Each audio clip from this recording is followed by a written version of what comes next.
There's so many of us out there, and a lot of us are still suffering from the consequences of somebody else's abuse on us. And we haven't even realized that it is abuse. We haven't realized that we do deserve support around it and that it should not be happening. I remember those days, and I'm still having those days. I still have that moment where I go, "What do you mean that this is abuse? What do you mean that is sexual abuse? Like, what?" Like that's every day.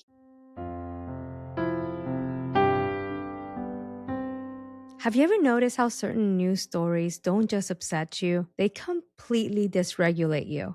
Like your body goes into full alarm mode, your chest gets tight, and suddenly you're right back in that powerless feeling you thought you left behind. If you've been feeling that way lately, watching the ice raids, hearing about the Epstein files and survivors being punished for speaking out, seeing vulnerable people harm while those in power face zero accountability, I want you to know something. Your nervous system isn't overreacting. It is recognizing a pattern. Today, I want to talk about why current events hit differently when you have CPTSD and what happens when the world around us mirrors the original system of abuse we survived. Because for many of us, this isn't just news. It is a reminder of a very old wound and the very young part of us that learned it wasn't safe to speak up. Hello, trauma brains. For those of you that are new, hi, I'm Raisa. I'm a trauma survivor who lives with complex PTSD, and I created this podcast because I know how confusing and isolating healing can feel. Welcome to Hello, Trauma Brain. Here we talk about the ups and downs of healing complex trauma, boundaries, coming to terms with the fact that people I love were abusing me, and what it looks like to heal one slow and tiny step at a time. If you are living with CPTSD or supporting someone who is, this podcast is for you. Welcome, new and returning trauma brains. I am so glad you're here. New episodes are released every other Thursdays or as my trauma brain allows. Before we get into the episode, a quick reminder. I am not a therapist or a mental health professional. Everything shared here is based on my personal experience, and this podcast is not meant to replace therapy or medical support.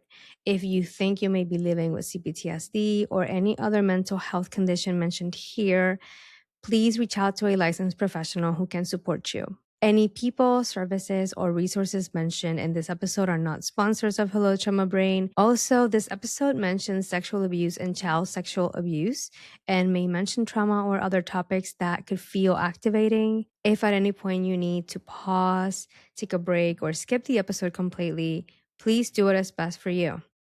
All right, let's get into the show. So, welcome back from hiatus. This is officially the longest winter hiatus I've taken so far since I started the podcast.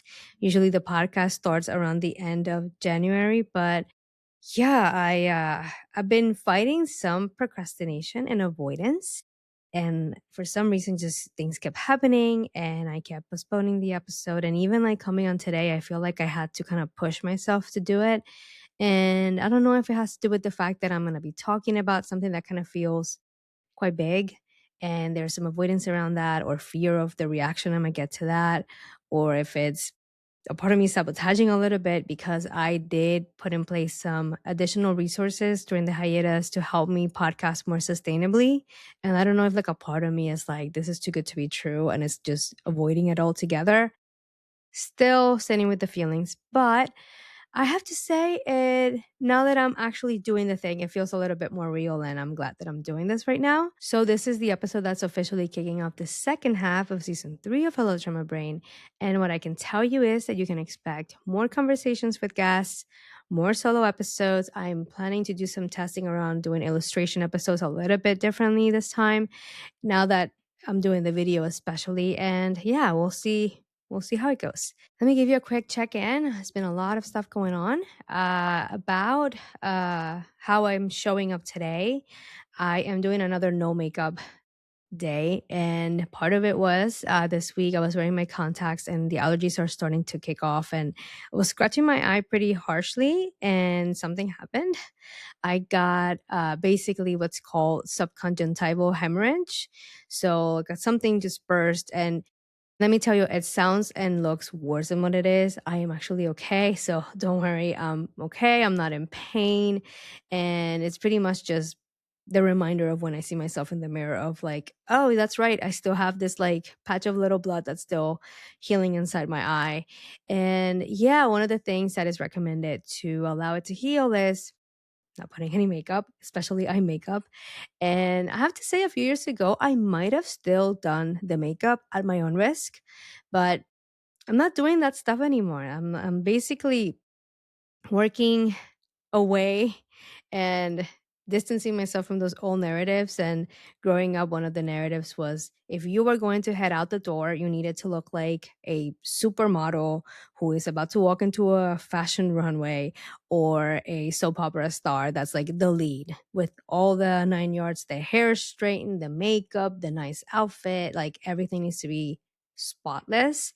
And I was a bit of a rebel, especially when I started getting into my teens and I would push against this. And one of the things that would happen when I would push back on all this prep that I supposedly needed to do is one of my abusers would get really angry and they would go on a rant about what are people going to say about me if they see you looking like that out there at the grocery store. So, anyway, as much as I have to say and admit that a few years ago, I probably would have done the makeup fully aware that it could be potentially injuring myself more. This time around, I'm like, no, we're gonna wear the glasses, we're gonna do the no makeup. What matters is my presence and my insights and my experience and practicing. That's what I'm practicing right now, showing up as myself and without having this huge checklist that I need to check off item by item. And if nothing is perfect, then I can't start. So, yeah, I'm practicing that. And I feel pretty good about it. I think I'm gonna be okay. And something that happened this hiatus that has happened every other hiatus is the magical thinking is still coming in and basically creating this illusion or this expectation of, okay, this is gonna be the hiatus. Like this time we are actually gonna get everything done and there's not gonna be this outstanding project that we still need to work on. Like it's gonna be all ticked off, done behind us, and we're going to be able to start the podcast again with this clean slate. No. The apartment is still messy. I still have tons of stuff that I need to work on. And I am still incorporating the new tools that I brought into the podcast production process. And this episode is very much a work in progress, not a finished template. And things are just evolving as they go. And that's the thing I'm practicing, just showing up anyway and not needing for things to be perfect before I do so. The last thing I will share for this check-in is I recently had an email exchange with someone who was interested in having me in a live Q&A in their group. And at first it sounded a little bit too good to be true because I kind of got the idea that they were going to charge me to do this. And then more details came in and it really sounded like they were actually gonna pay me, and I got super, super excited about this, and I was like, "Oh, okay, like, my skills and my insight are valuable, they're gonna pay me all this money to, like, come talk to these people for a few minutes, not even a full hour? Okay." And then as we were getting close to, like, finishing the details, they go, "I'm gonna send you an invoice, and you can pay whenever you're ready," and I was like, "Wait, what?" I have to say, I navigated this very gracefully. So, when it comes to the AI thing, I hold multiple truths. One of them being, I see the benefit of AI for someone like me who needs a lot of help, like making decisions and knowing what to say. And like it needs like a little bit of Zoom and guidance. And then I can also see how people can take advantage of it and use it for the wrong reasons and create images and photos of people and just create all these sorts of chaos that we definitely don't need. But in this one, I have to say, like, sometimes when I don't know or I can feel it in my body, but I can't name it, it's helpful to have like an outside source go, oh no, like this is what it says. I basically like did a back and forth. I asked for clarification. I stated, I was under the understanding that I was going to be receiving that money, not paying it. And when the confirmation came back with, yeah, we're charging you, I actually was like, okay, well, I respectfully cannot move forward. And I wish them well. And I took a graceful approach to it, which I have to say is pretty huge. And sure, maybe some other people would have been like, you shouldn't be wishing them well. They were trying to deceive you. And it sounded a little bit like they were omitting things on purpose to drag you in, which probably. But just to give you some context, I grew up with people that were so gross when it came to conflict. And they would wear as a badge of honor the fact that they were on the phone with these airlines for like an hour and yelled at everybody and talked to all these supervisors, and they just absolutely let them all have it, and now they're getting a discounted seat on the plane. And when I saw things like that happen, I was just like, I don't ever want to do something like that to get a cheaper seat on a plane. I don't ever want to antagonize a whole team of people just because. And conflict is like really hard for me, like voicing I'm not okay with something, asking for clarification, rejecting something and saying I cannot move forward. Like those are big deals for me to be able to say out loud. And I was able to do it. So I'm gonna give myself a little bit of a pat in the back and recognize that that was something that would have turned into a very big, complicated, and charged interaction for me in the past. And the fact that I was able to navigate it, and then I just moved on to the next thing, and I was like, okay, I'm gonna keep working on the episode to start the podcast again. Was pretty big, and that kind of sums up how I've been feeling lately about everything that's happening. I am at a point in my healing journey where I am starting to see the progress, and I can have these moments where I go, whoa, like I actually didn't get triggered for a week, and I was able to just send an email back and nobody yelled at each other. Like they reply wishing me well. Like, okay, we can have a civil exchange. Great. I have other moments where I'm like, okay, like I'm starting to recognize what things don't serve me, what things do, and I'm taking action and I'm taking risks, and I don't feel as marinated in the toxic shame, even though it still comes up. Like I have tools to navigate it, and there are all these moments where I can see the little healing milestone and I can go, wow, like this is actually yielding results and it feels amazing. And then there's this stuff that's happening right now and the triggers that still come. And it's hard. It's so hard because it almost feels like the more I work to crawl out of the hole, the more something is just like pulling me right back in. And I want to use that to transition into this episode. So I have ideas for other episodes I want to do. I was wrestling for a while about whether I wanted to make this episode, and just the more days would go by, the more things kept happening, and it just became almost unavoidable and undeniable that I wanted to say something. It just didn't feel right for me to come on here and be like, let's talk about healing trauma and about surviving and about doing things to help ourselves cope and all the things, and not talk about what's happening. And the reason I decided to make it the first thing I talked about right off the gate from coming after the hiatus is in toxic systems that cause complex PTSD, there is a lot of secrecy. I've talked about this before, but bears repeating. Abusers don't talk about the big elephant in the room. There's this big thing that is happening, and you can all feel it. All the nervous systems are clocking it in. And in the meantime, the abusers are like, what are you talking about? And gaslighting, and there's nothing here, and everything is fine, and stop being over dramatic. And there's a specific kind of hell that your psyche suffers from that type of behavior. It erodes your ability to trust your own reality and your own perception. It really just fucks with your ability to listen to your intuition. And I feel like a big part of my healing is practicing. Like, okay, like there's a big elephant in the room, then we need to address it. We need to point to it and go, there is a big elephant in the room. And it's not easy. It's not easy having it here. It feels uncomfortable. It hurts. It's triggering. It's something that feels re-traumatizing. So let's talk about it. Okay. So, why do current events feel impossible right now, especially if you're a trauma survivor? It's very hard to see a system empowering and throwing resources at a paramilitary task force that is harming its citizens. It's committing all sorts of atrocities with no guidelines, with no rail guards, no accountability, no responsibility. Just pretty much like do whatever the F you want, and you can wear a mask and nothing's going to happen to you. Like that's dangerous. It's really scary. And that combined with what's happening with the Epstein survivors just feels like absolutely overwhelming right now. It's something that my inner kiddo For starters, she hates it. And I think the trigger where I'm going back to is that feeling of isolation, that feeling of hopelessness, out of control, because you cannot control the people that are doing these things. And there's something really icky about watching blatant abuse of power with no accountability. There's something specifically painful about seeing survivors that are speaking up, almost getting punished. Actually, not almost, they're getting punished for speaking up. They're trying to take them down.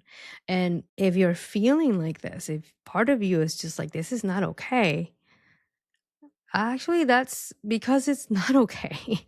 And what you're feeling is completely normal when it comes to the reaction that a human being would have to what's happening right now. If you're feeling like this is painful and it feels like too much, it's not feeling like that because something's wrong with you. It's feeling like that because there is something clearly wrong with what's happening. And a part of me is almost like, how has the leadership not stepped into this, mantle this, and apologize is beyond me.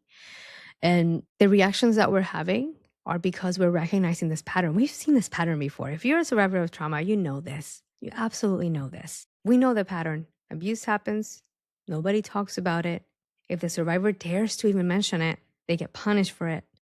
And the perpetrators, they get protected. It's hard to see the Epstein survivors work so hard. And what they're asking for is so basic. They're not asking for anything out of the ordinary. They're asking for accountability. They're asking for justice. They're asking for the people who have done these atrocities to face the system and face the consequences of their behavior. This is what the legal system is supposed to do. It's supposed to make a party that has been damaged whole. But that's not what's happening. It's beyond me that these files are being redacted to gross lengths to remove the identities and names of the perpetrators, and yet the survivors' bank accounts information and all this sensitive information from them that is listed on the files is not redacted. It's just out there in the open for anyone to see. Like, it's just, yeah, what the hell is happening? That's the feeling. My inner kiddo has been having a hard time with this pattern because this is what she survived. She survived being abused, not being protected from abuse, instead being punished and shamed for being abused, and treated like her reaction made no sense, was overdramatic, and a sign that something was wrong with her. So damaging. I usually try to stay away from examples, and I won't get terribly graphic, but I feel like it's time to take a little bit more of a risk and talk more about this, because I would usually say I'm pretty sure, or I imagine that I'm not, but let's face it, I know this for a fact. I'm not the only person who suffered this. There's so many of us out there, and a lot of us are still suffering from the consequences of somebody else's abuse on us. And we haven't even realized that it is abuse. We haven't realized that we do deserve support around it and that it should not be happening. I remember those days, and I'm still having those days. I still have that moment where I go, what do you mean that this is abuse? What do you mean that is sexual abuse? Like, what? Like, that's every day. I didn't realize that was abuse. I want to start becoming a little bit more active and giving you more examples to help those of you that are still learning what's going on, so you can have some language and you can actually have that validation moment of, yeah, that's not okay. Not only not okay, it's abuse. It's fucked up and it's wrong and it should have never happened to you. So, and I think part of what makes it hard to see it is when something is normalized. And we have talked about this before, how something that's normalized kind of flies under the radar. So let me give you an example of things that flew under the radar for me. Many years ago, I'm having a reaction in my body, just like knowing that I'm about to say it. I'm going to sit with it. I'm going to sit with it. I'm going to say it anyway. So, many years ago, I was sexually assaulted. And I didn't realize that I had been sexually assaulted. Not at the time when it happened. Afterwards, I was a wreck and I was crying uncontrollably, and my whole body was screaming something really horrible just happened. But I didn't think that it counted. And it took telling a trusted friend what happened and hearing him say, Raisa, this is rape, for me to like even realize that maybe that had happened to me. Like, I wasn't even like 100% sure when I heard that. I was like, I remember hearing him say that, and I remember just crying. Like, I couldn't, like, it felt like I would never stop. And it was just vacillating back and forth. Like, but eh, is it like it was a mess. It was a mess. And I remember it took people, like multiple people and multiple attempts to finally convince me to like flag this person in the institution that we were a part of. And the only reason I was able to agree to that was because they framed it as, if you do this flag and anyone else has been hurt by this person and they have also done a flag, or anyone in the future does, it will trigger the institution to step in. And to be honest, I am still recovering from this. If you frame the thing as, I'm going to help somebody else, I will do it. Like, very likely will do it. If you frame it as, it's just going to benefit me, I'm a lot more hesitant to like actually take the step. And I did not go to the authorities. I didn't go to the cops. I didn't do a criminal case. I didn't go through any of that process. I just did this little flag. And let me tell you, that little flag, I felt guilty as hell. I feel terrible. I felt like I was damaging or hurting somebody. And all the while failing to like really grasp that this person had hurt me deeply. And chances are probably not the first time that that person had done that. And I really fucking hope that was the last time they ever did something like that.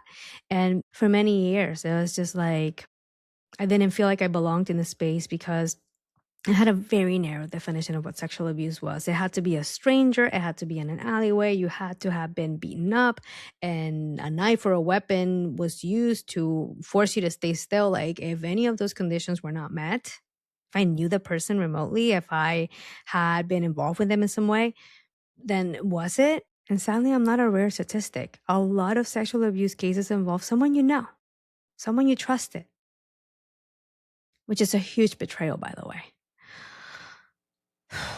Okay, I'll take a moment. Okay, I did. I said it. Okay. With what is happening right now, my inner kiddo feels right back in that place, right back in that belief and in that narrative of, it's dangerous to speak up. We shouldn't speak up. We're going to hurt somebody. Like, we'd rather be hurt than hurt somebody else. And it's dangerous to say something, and we shouldn't even be trying. Nothing's going to happen. It's a very hopeless place to be. My inner kiddo learned pretty early on that she needed to stay small, stay quiet, or she would be punished for it. That fear didn't come from nowhere. It came from many years of reinforcement.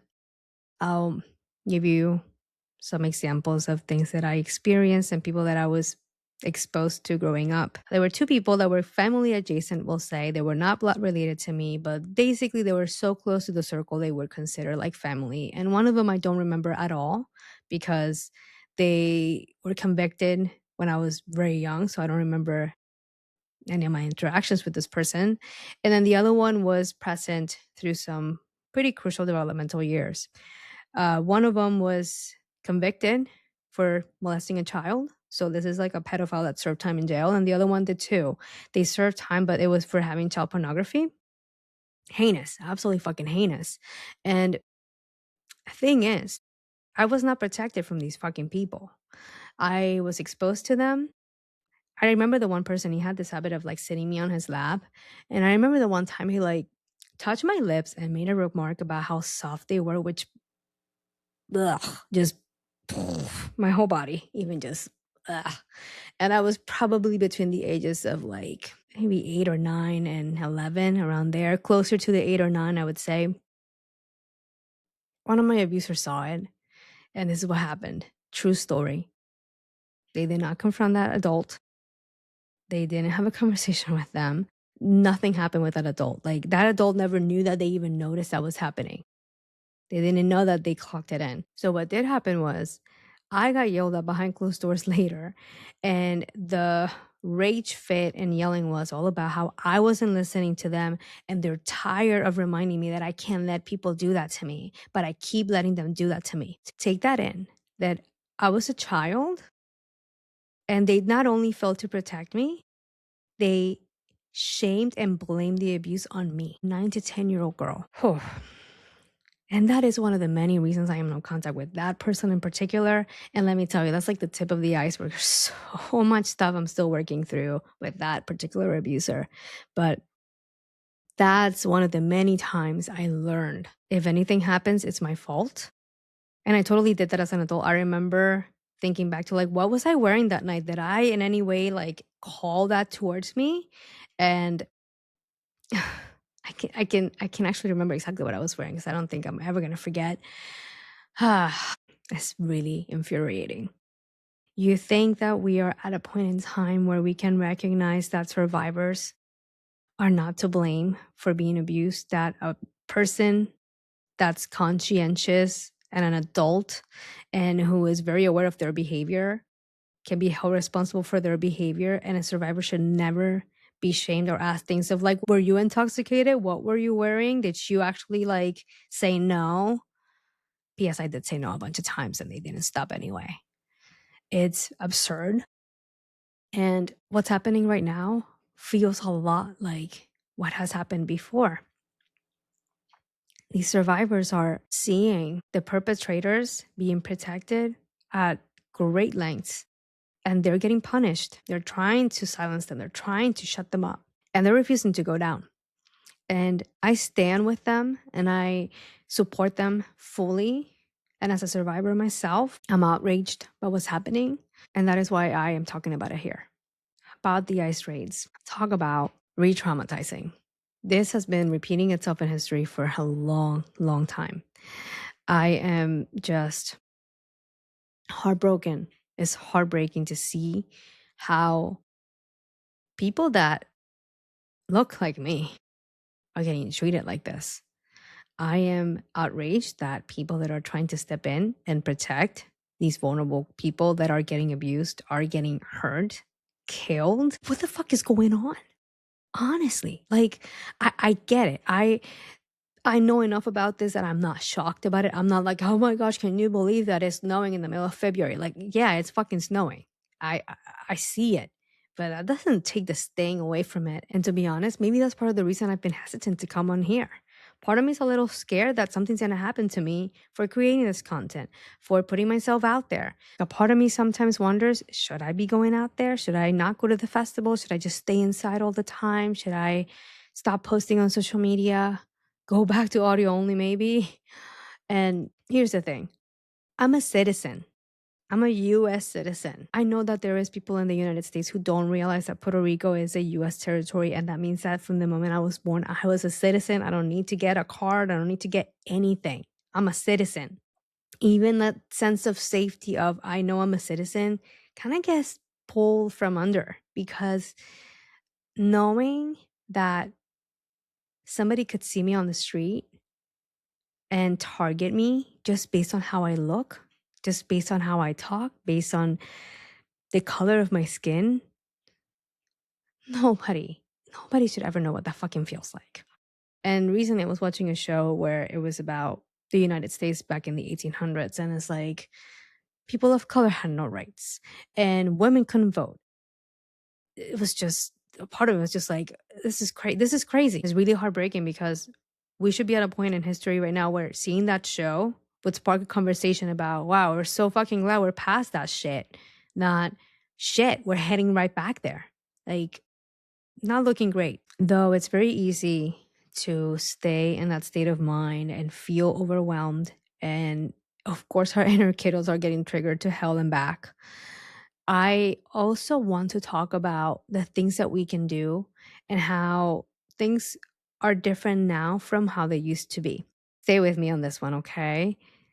I want to also talk about the things that I am doing to take care of myself and exercise the power I didn't have when I was growing up. I think something that's really important for trauma survivors is naming it. I feel like when you're naming something, one of the top priorities are de-shamifying the thing, reducing all that toxic shame thrown at us, acknowledging what's happening, and validating for our inner kiddo that their reaction makes so much sense because things are really chaotic right now. And if you're a survivor of trauma like me, you know that most of your trauma happened in chaos. I think it's really important to honor that part and also name and honor the urges, the impulses. Of course, you want to hide. Of course, you don't want to podcast anymore. Of course, you're scared of posting something about this. Of course, you're scared of going to the festival this weekend. Of course, you feel like staying small and quiet to avoid punishment on top of the abuse you're already suffering. And then there's the most important part, in my opinion, which is being that adult our inner kiddos didn't get, stepping in and protecting our inner kiddos. I am a highly sensitive person who has empathy like way up there. I forget the term that the AI used the other day for this. I think it called my empathy vicarious empathy.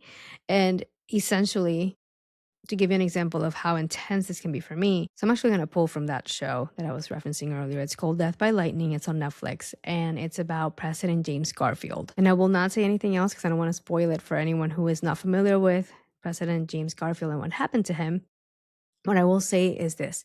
In the show, at one point, there is a scene where someone is in so much pain, like prolonged. We're talking weeks and weeks of agony, pain, suffering, this disease just absolutely tearing them apart. And I'm watching the show, and I know it's a show. I know that the actor portraying this is not actually in pain, but my nervous system and my empathy wasn't clocking that in. And I started to get sick to my stomach. And I all of a sudden felt so ill. It was so overwhelming. I was having a really hard time falling asleep and I was just not functioning. Like everything got shut down. And AI is like calming me down and saying this is vicarious empathy and it's giving me tools. And I used the tools to ground myself back in and I was fine.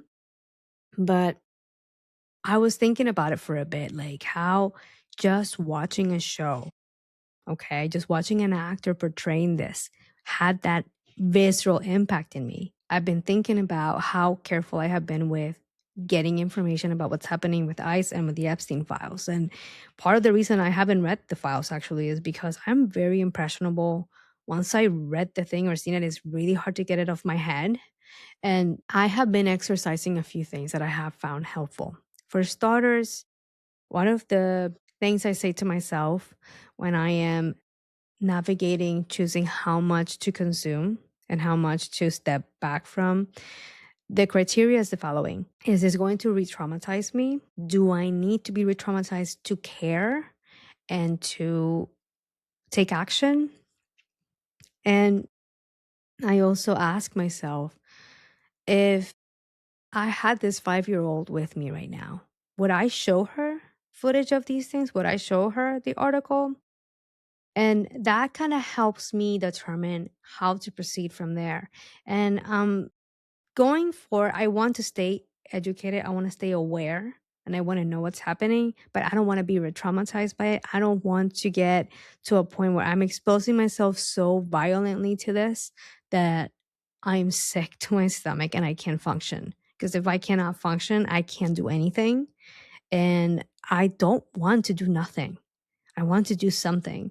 And this is doing something. I have been to vigils for Alex Preddy and Renee Good. I have been keeping an eye on other events that are happening to protest and voice overtly that I'm not okay with this.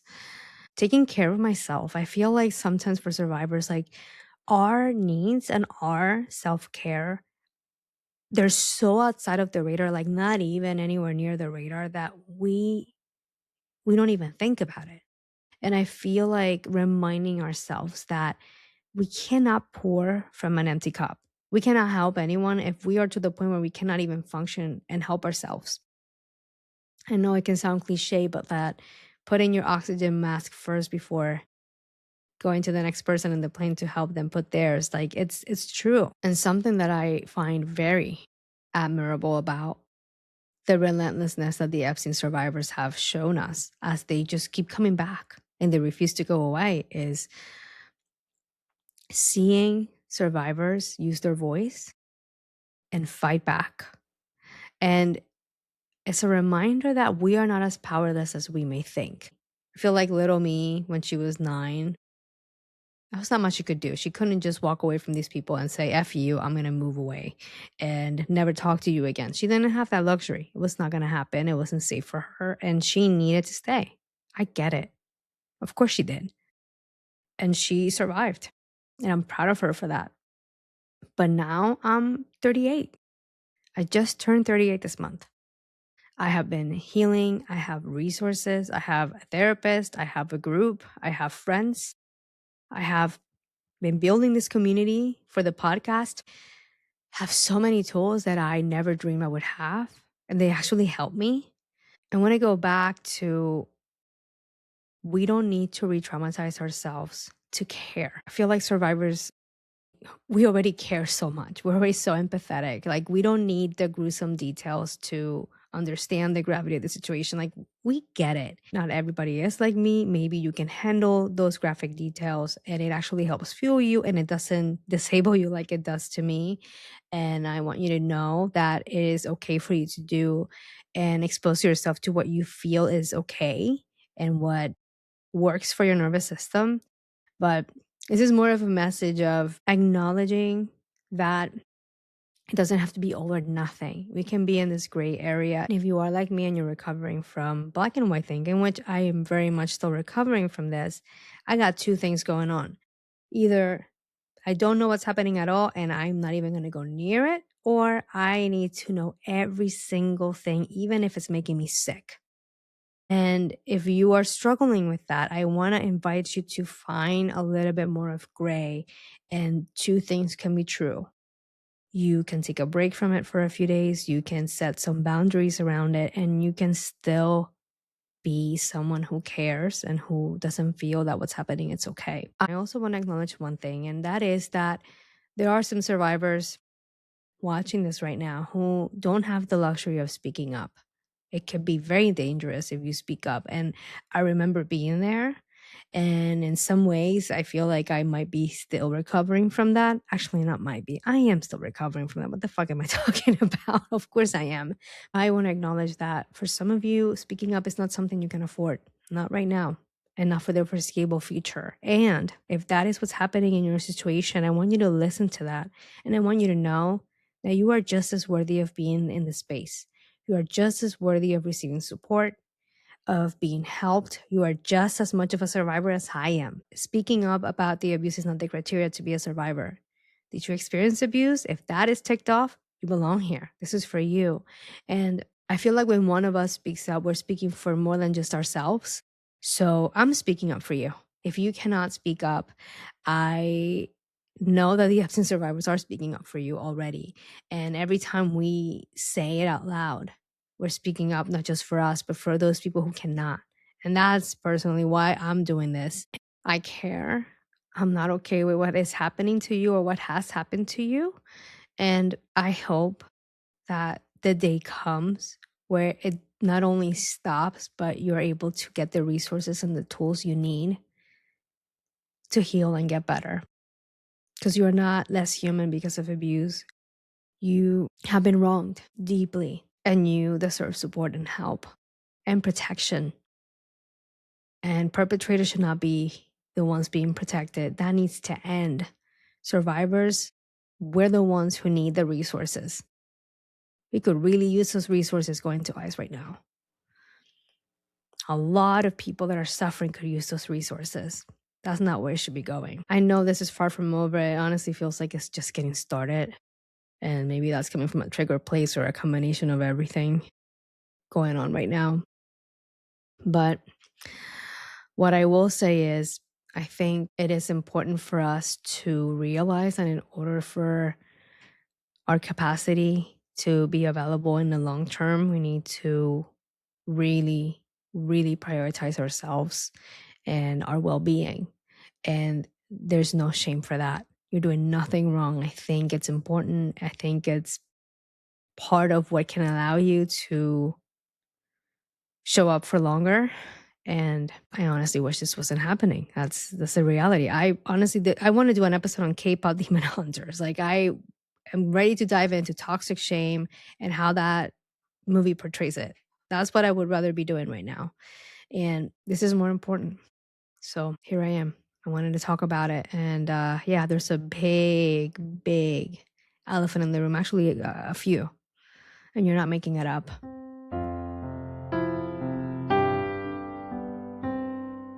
In this week's healing invitation, I want to offer you a few things to reflect about. Notice how your body and your nervous system react to the news. Keep track of the symptoms and sensations your body is experiencing. If you have been consuming a lot of content regarding current events, are you able to set some boundaries? For example, what time of the day you will check the news. You can set a time frame for staying informed. Perhaps you set a 30-minute timer. And at the end of the timer, you can quietly say to yourself, I'm going to take a break now. I can still care without letting what is happening consume me. If you feel the call to do something, you can perhaps research some safe ways to take action. Calling a representative or senator to express your concerns if you live in the US. You can leave a voicemail for their offices. You can look for alternative companies to support that are not affiliated with ICE. Most importantly, take care of yourself and honor your boundaries. You cannot pour from an empty cup, and our bodies will clock in that our bandwidth has maxed out before our brain does. Prioritizing your well being is paramount and will allow you to be involved in the long term. Please let me know how this episode's healing invitation goes if you choose to accept it. Before we wrap up this episode, all music and production is courtesy of yours truly. And I love to share a few ways you can help support the podcast. You can subscribe and leave a 5-star review on Apple Podcasts, Spotify, Amazon Music, or wherever you're listening. Share this episode with anyone you think might find it helpful. Follow the podcast on Instagram at Hello Trauma Brain. Subscribe to the Hello Trauma Brain YouTube channel and hit the notification bell to be the first to know when new episodes go live. And if you like, you can also make a donation via PayPal. Thank you in advance for your support. Even a little goes a long way in helping this podcast reach more survivors who could benefit from this content. No worries, links to everything will be in the show notes.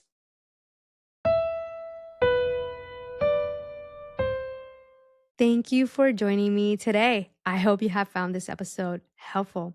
I wish you the best as you navigate current events while protecting your mental health well-being.